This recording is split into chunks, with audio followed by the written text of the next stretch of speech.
Hello சுட்டீஸ், இன்றைக்கி நம்ம first standard புக்கில் 3rd டேர்மில் 7th லெசன் பார்க்க போகிறோம். இளையார் ஆத்திச்சூடி. இந்த பாடலை பாடினவங்க எழுதினவங்க பாரதிதாசன். பார்க்கலாமா? ஒற்றுமையே வெல்லும். நம்ம விளையாட்டில் கூட ஒற்றுமையாக இருந்தால் தான் நம்மளால் ஜெயிக்க முடியும். இதுதான் இதோட அர்த்தம். அதாவது ஒற்றுமையே வெல்லும். கல்வி கற்கண்டு. எப்படி நம்ம சாப்பிடும்போது நம்ம கற்கண்டு சாப்பிட்டா நமக்கு எப்படி இருக்குது? ரொம்ப டேஸ்ட்டாக இருக்குது இல்லையா? அதே போல் தான் நம்ம கல்வி நம்ம கற்பிக்கும் போது நமக்கு நம்மளோட அறிவை வளர்த்து வாழ்க்கையை நன்மையாக்கும். அப்படின்றது தான் கல்வி கற்கண்டு. எதையும் ஊன்றிப்பார்.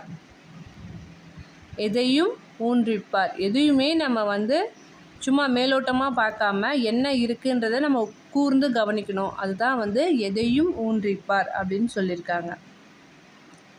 மற்றவருக்கு உதவி செய். ஸோ வயசானவங்களுக்கு, ரொம்ப பெரியவங்களுக்குலாம் நமக்கு உடனே ஹெல்ப் பண்ணணும். நம்ம போய் அவங்களுக்கு ஹெல்ப் பண்ணணும். அதுதான் மற்றவர்களுக்கு உதவி செய்யணும். சமமே அனைவரும். ஆண் பெண் இருவருமே சமம் அப்படின்னு சொல்கிறாங்க. அதாவது நம்ம ஆணும் பெண்ணும் ஈக்குவல் தான். நம்ம எல்லாருமே சமம் தான். அதான் சமமே அனைவரும்.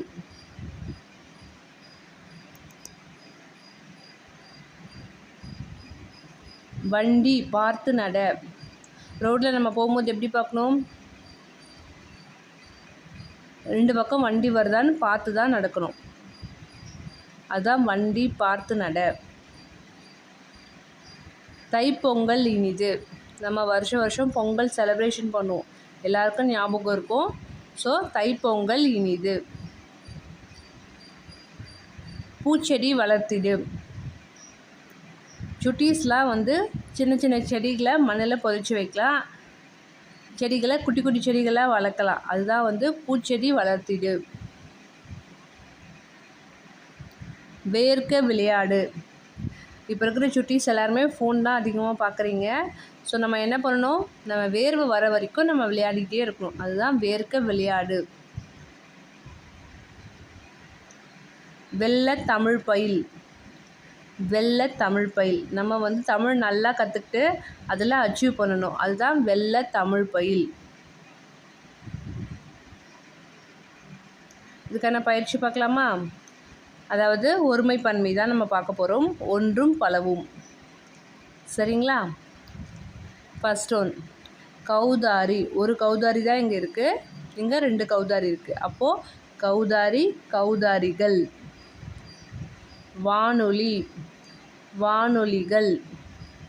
தேங்காய், தேங்காய்கள். போர்வை, போர்வைகள். அப்போ இங்கே என்ன எழுதணும்? பூனை. இங்கே ஒரு பூனை தான் இருக்குது. அப்போ இங்கே எப்படி எழுதணும்? பூனைகள். பூ நை கா இல். பூனைகள் அப்படின்னு நீங்கள் பென்சிலில் எழுதணும். சரிங்களா? இங்கே என்ன இருக்குது? மேசை. இங்கே மேசைகள். இப்போ மேசைன்னும் போது மேசை, மேசைன்னு எழுதணும். அதிகமாக இருந்தால் மேசைகள் அப்படின்னு எழுதணும். சரிங்களா? வீட்டில் க்ரையான்ஸ் இருந்தால் இங்கே வரைஞ்சி பாருங்கள். ஓகேவா சுட்டீஸ்?